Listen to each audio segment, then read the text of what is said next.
അസ്സലാമു അലൈക്കും വറഹ്മത്തുള്ളാഹി വബറകാതുഹു. അൽഹംദുലില്ലാഹി റബ്ബിൽ ആലമീൻ വസ്സലാത്തു വസ്സലാമു അലാ റസൂലിൽ അമീൻ വഅലാ ആലിഹി വസഹ്ബിഹി അജ്മഈൻ അമ്മാ ബഅദ്. അഊദു ബില്ലാഹി മിനശ് ശൈത്വാനിർ റജീം. ബിസ്മില്ലാഹിർ റഹ്മാനിർ റഹീം. യാ അയ്യുഹല്ലദീന ആമനുത്തഖുല്ലാഹ ഹഖ്ക തുഖാതിഹി വലാ തമൂതുന്ന ഇല്ലാ വഅൻതും മുസ്ലിമൂൻ. റബ്ബിശ്റഹ് ലി സ്വദ്രി വയസ്സിർ ലി അംരി വഹ്ലുൽ ഉഖ്ദതം മിൻ ലിസാനി യഫ്ഖഹു ഖൗലി. ആമീൻ റബ്ബൽ ആലമീൻ. ഏറെ സ്നേഹം നിറഞ്ഞ വിശ്വാസിനികളെ, മുബത്തുലാത്തു സിയാം അഥവാ നോമ്പിനെ ബാത്തിലാക്കി കളയുന്ന, നോമ്പിനെ നഷ്ടപ്പെടുത്തി കളയുന്ന കാര്യങ്ങൾ എന്തെല്ലാമാണ്? അതാണ് ഈ ദർസിലൂടെ നമ്മൾ ചർച്ച ചെയ്യാൻ ഉദ്ദേശിക്കുന്നത്. പ്രധാനമായും നോമ്പിനെ മുറിച്ച് കളയുന്ന കാര്യങ്ങൾ 6 എണ്ണമാണ്. പ്രധാനമായും 6 കാര്യങ്ങളിലൂടെയാണ് നോമ്പ് മുറിഞ്ഞു പോകുന്നത്. അതിലൊന്നാമത്തത് അൽ അക്ലു വശുർബു അംദൻ ലാ നാസിയൻ വലാ മുക്രിഹൻ വലാ മുഖ്തിഅൻ. എന്താണ് പറഞ്ഞത്? അൽ അക്ലു വശുർബു അംദൻ, മനഃപൂർവ്വം ഭക്ഷണം കഴിക്കുകയോ വെള്ളം കുടിക്കുകയോ ചെയ്യുക. ലാ നാസിയൻ, മറന്നുകൊണ്ടല്ല. വലാ മുഖ്തിഅൻ, അറിയാതെ തെറ്റ് സംഭവിച്ചത് കൊണ്ടുമല്ല. അതുപോലെ തന്നെ വലാ മുക്രിഹൻ, നിർബന്ധിക്കപ്പെട്ട അവസ്ഥയിലുമല്ല. ഇങ്ങനെ അല്ലാതെ ഒരാൾ മനഃപൂർവ്വം ഭക്ഷണം കഴിക്കുകയോ വെള്ളം കുടിക്കുകയോ ചെയ്താൽ അവൻ്റെ നോമ്പ് ബാത്തിലായി പോകുന്നതാണ്. അള്ളാഹു സുബ്ഹാനഹു വ തആല പറഞ്ഞത് കാണാം. പരിശുദ്ധ ഖുർആൻ 2-ാം അധ്യായത്തിൻ്റെ 187-ാമത്തെ ആയത്തിൽ അള്ളാഹു പറഞ്ഞു, വകുലൂ വശ്റബൂ ഹത്താ യതബയ്യന ലക്കുമുൽ ഖൈത്തുൽ അബ്യദു മിനൽ ഖൈത്തിൽ അസ്വദി മിനൽ ഫജ്ർ. നിങ്ങൾ ഭക്ഷണം കഴിച്ചുകൊള്ളൂ, വെള്ളം കുടിച്ചുകൊള്ളൂ, ഏതുവരെ ഇരുട്ടാകുന്ന ആ കറുത്ത നൂൽ, അഥവാ ഇരുട്ടിനെയാണ് ഉദ്ദേശം, കറുത്ത നൂല് കൊണ്ട് ഉദ്ദേശം ഇരുട്ട്, അതിൽ നിന്നും നിങ്ങൾക്ക് പ്രഭാതമാകുന്ന വെള്ളനൂൽ അഥവാ പ്രഭാതം, അത് വെളിവാകുന്നത് വരെ നിങ്ങൾ തിന്നുകയും കുടിക്കുകയും ചെയ്തുകൊള്ളൂ. സുമ്മ അത്തിമ്മു സിയാമ ഇലല്ലൈൽ, പിന്നീട് നിങ്ങൾ രാത്രി വരെ നോമ്പ് പൂർത്തിയാക്കുകയും ചെയ്യുക. അപ്പോൾ നോമ്പിൻ്റെ സമയങ്ങളിൽ അന്നപാനീയങ്ങളിൽ നിന്ന് വിട്ടു നിൽക്കണമെന്ന് ഈ ആയത്ത് നമ്മെ പഠിപ്പിക്കുന്നു. അതുപോലെ തന്നെ ലാ നാസിയൻ വലാ മുഖ്തിഅൻ വലാ മുക്രിഹൻ, ഒരാൾ അറിയാതെയോ അല്ലെങ്കിൽ അയാൾ മറന്നുകൊണ്ടോ അല്ലെങ്കിൽ നിർബന്ധിക്കപ്പെട്ട അവസ്ഥയിലോ അയാൾ ഭക്ഷണം കഴിക്കുകയോ വെള്ളം കുടിക്കുകയോ ചെയ്താലോ അയാളുടെ നോമ്പ് ബാത്തിലാകുന്നതല്ല.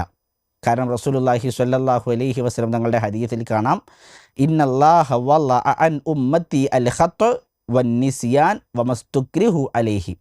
അള്ളാഹു സുബ്ഹാനഹു വ തആല എൻ്റെ ഉമ്മത്തിന് ഇളവ് തന്നിട്ടുണ്ട്.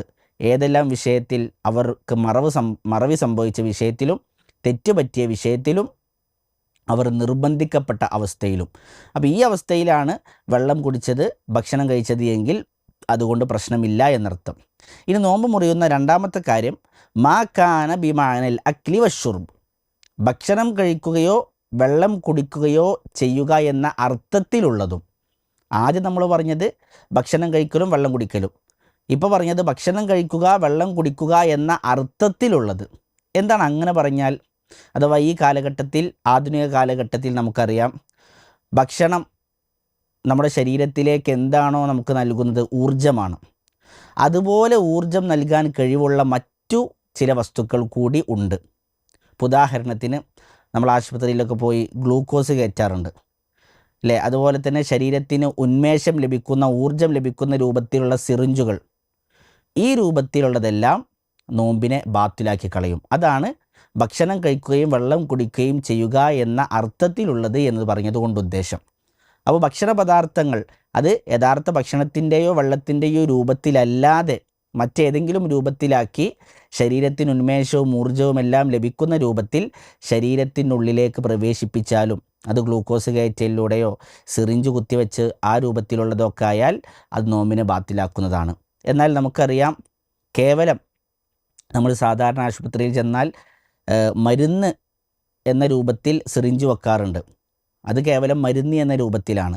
അതുപോലെ ടി അടിക്കുക എന്നൊക്കെ പറയാറുണ്ടല്ലോ, അതൊക്കെ കേവലം മരുന്ന് എന്ന രൂപത്തിലാണ്. അതുകൊണ്ട് നോമ്പ് ബാത്തിലായി പോകുന്നതല്ല. അത് മസിലുകളിലേക്ക്, പേശികളിലേക്ക് കുത്തിവെക്കുന്നത് കൊണ്ട് നോമ്പ് ബാത്തിലാക്കുന്നതല്ല. എന്നാൽ ഭക്ഷണ പദാർത്ഥങ്ങൾ അത് ഈ രൂപത്തിലാക്കി ശരീരത്തിലേക്ക് കുത്തിവെക്കുമ്പോഴാണ് അത് നോമ്പിനെ ബാത്തിലാക്കി കളയുന്നത്. ഇനി മൂന്നാമത്തത് അൽ ഖൈഉ അംദൻ, മനഃപൂർവ്വം ഛർദിച്ചാൽ. ഒരാൾ മനഃപൂർവ്വം ഛർദിച്ചു കഴിഞ്ഞാൽ, അഥവാ അയാളുടെ പ്രവർത്തനം കൊണ്ട് അയാൾ ഛർദി ഉണ്ടാക്കി അങ്ങനെ ഛർദിച്ചു കഴിഞ്ഞാൽ അയാളുടെ നോമ്പ് ബാത്തിലാകും. റസൂലുള്ളാഹി സ്വല്ലല്ലാഹു അലൈഹി വസല്ലം തങ്ങൾ പറഞ്ഞു, മൻ ദറഅഹുൽ ഖൈഉ, ഒരാൾക്ക് ഛർദി അയാൾ അതിജയിച്ചാൽ, അഥവാ അയാൾക്ക് പിടിച്ചു വെക്കാൻ കഴിയാതെ അയാളുടെ പ്രവർത്തനം കൊണ്ടല്ലാതെ ഛർദി വന്നു കഴിഞ്ഞാൽ, അയാളിൽ ഛർദി വന്നു കഴിഞ്ഞാൽ ഫലൈസ അലൈഹി ഖലാ, അയാൾക്ക് ഖലാ വിട്ടേണ്ടതില്ല, അഥവാ അയാളുടെ നോമ്പ് എന്ത് ചെയ്യുകയില്ല, അതുകൊണ്ട് മുറിയുകയില്ല എന്നർത്ഥം. എന്നാൽ വമനിസ്തഖാ അംദൻ, ഒരാൾ മനഃപൂർവ്വം ഉണ്ടാക്കി ഛർദിച്ചാലോ ഫല്യഖ്ലി, അവനത് നോറ്റ് വീട്ടട്ടെ എന്ന് റസൂലുള്ളാഹി സ്വല്ലല്ലാഹു അലൈഹി വസല്ലം തങ്ങൾ പഠിപ്പിച്ചു. അപ്പോൾ മനഃപൂർവ്വം ഉണ്ടാക്കി ഛർദിച്ചാൽ അതുകൊണ്ട് നോമ്പ് ബാത്തിലാകുന്നതാണ്.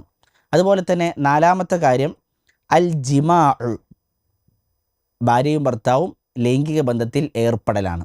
അപ്പോൾ ലൈംഗിക ബന്ധത്തിൽ ഏർപ്പെടൽ, അതോടുകൂടി അവൻ്റെ നോമ്പ് ബാത്തിലാകുന്നതാണ്. അഞ്ചാമത്തത് അൽ ഇസ്തിംനാഉ, ഇസ്തിംന എന്ന് പറഞ്ഞാൽ സ്വയം സുഖമെടുക്കൽ, അഥവാ നമ്മൾ സ്വയംഭോഗം എന്നൊക്കെ പറയുന്ന സ്വയം ആസ്വാദനം എടുത്തുകൊണ്ട് അങ്ങനെ ചെയ്യുന്ന പ്രവർത്തനം, അതുകൊണ്ടും ഇസ്തിംനാ കൊണ്ടും നോമ്പ് ബാത്തിലാകുന്നതാണ്. അപ്പോൾ ഒരാൾ റമളാൻ കാലത്തിൽ നോമ്പ് നോറ്റുകൊണ്ടിരിക്കെ അയാൾ സ്വന്തം കൈകൾ കൊണ്ട് ഇസ്തിംനാ ചെയ്താൽ, സ്വയംഭോഗം ചെയ്താൽ അയാളുടെ നോമ്പ് ബാത്തിലാകുന്നതാണ്. സ്വയംഭോഗം ചെയ്ത് മനീയ് പുറത്തേക്ക് വരണം. എന്നാൽ മനീയ് പുറത്തേക്ക് വന്നിട്ടില്ല എങ്കിൽ അത് നോമ്പിനെ ബാത്തിലാക്കുന്നതല്ല, എന്നാൽ ഹറാമാണ്, തൗബ ചെയ്ത് മടങ്ങേണ്ടുന്ന വലിയ പാപമാണ്. എന്നാൽ മനീയ് പുറത്തേക്ക് വന്നാൽ അതിനെയാണ് ഇസ്തിംന എന്ന് പറയുക, അതോടുകൂടി നോമ്പ് ബാത്തിലാകുന്നതാണ്. റസൂലുള്ളാഹി സ്വല്ലല്ലാഹു അലൈഹി വസല്ലമയുടെ ഹദീസിൽ കാണുവാൻ സാധിക്കും, അല്ലാഹു സുബ്ഹാനഹു വ തആല പറയാണ്, നോമ്പ് ഒരു മനുഷ്യൻ നോറ്റത്, അവൻ നോമ്പ് നോൽക്കുമ്പോൾ അവൻ എന്താണ് ചെയ്തത്, യദഉ ശഹ്വതഹു വ തആമഹു മിൻ അജ്ലി, എനിക്ക് വേണ്ടി അവൻ്റെ ഭക്ഷണത്തെയും അവൻ്റെ ഇച്ഛയെയും അവൻ ഉപേക്ഷിക്കുകയാണ് ചെയ്തത്. അപ്പോൾ ഇച്ഛയെ ഉപേക്ഷിക്കണം, അപ്പോഴാണ് നോമ്പ് ശരിയാകുന്നത് എന്നർത്ഥം. അതിനൊരാൾ ഉപേക്ഷിച്ചിട്ടില്ല എങ്കിൽ അവൻ്റെ നോമ്പ് ശരിയാവുകയില്ല. അതിൽ പെട്ടതാണ് ഇസ്തിംനാ. ആറാമത്തത് ഖുറൂജു ദമിൽ ഹൈലി അവിൻ നിഫാസി മിനൽ മർഅ, ഒരു സ്ത്രീയിൽ നിന്നും ഹൈലിൻ്റെ രക്തമോ നിഫാസിൻ്റെ രക്തമോ പുറത്തേക്ക് വരൽ. അപ്പോൾ ആർത്തവകാരിയായാൽ പ്രസവരക്തം പുറത്തേക്ക് വന്നാൽ അവളുടെ നോമ്പ് ബാത്തിലാകുന്നതാണ്.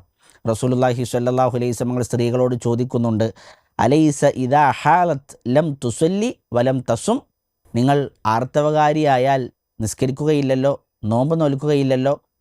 അപ്പോൾ അവർ പറഞ്ഞു, ബല, അതെ റസൂലെ എന്നവർ പറഞ്ഞു. അഥവാ ഹൈലുകാരിയായിരിക്കെ നോമ്പ് നോൽക്കാനും നിസ്കരിക്കാനും പാടുകയില്ല എന്ന് റസൂൽ സ്വല്ലല്ലാഹു അലൈഹി വസല്ലം പഠിപ്പിക്കുകയാണ്. അപ്പോൾ പ്രധാനമായും നോമ്പ് മുറിയുന്ന കാര്യങ്ങൾ ഈ 6 കാര്യങ്ങൾ കൊണ്ടാണ്. ഇനി ഇതിലേക്ക് ചേർന്ന് വരുന്ന മറ്റു ചില കാര്യങ്ങളൊക്കെ നമുക്ക് പറയാൻ പറ്റും. അപ്പോൾ പ്രധാനമായും ഈ 6 കാര്യങ്ങളാണ് നോമ്പ് മുറിയുന്നതായിക്കൊണ്ട് നമുക്ക് മനസ്സിലാക്കാനുള്ളത്. അല്ലാഹു അഅലം. റബ്ബന തഖബ്ബൽ മിന്ന ഇന്നക അൻതസ് സമീഉൽ അലീം വതുബ് അലൈനാ ഇന്നക അൻതത് തവ്വാബുർ റഹീം. സുബ്ഹാനകല്ലാഹുമ്മ ബിഹംദിക് അഷ്ഹദു അല്ലാ ഇലാഹ ഇല്ലാ അൻത അസ്തഗ്ഫിറുക വ അതൂബു ഇലൈക്. അസ്സലാമു അലൈക്കും വറഹ്മത്തുള്ളാഹി വബറകാതുഹു.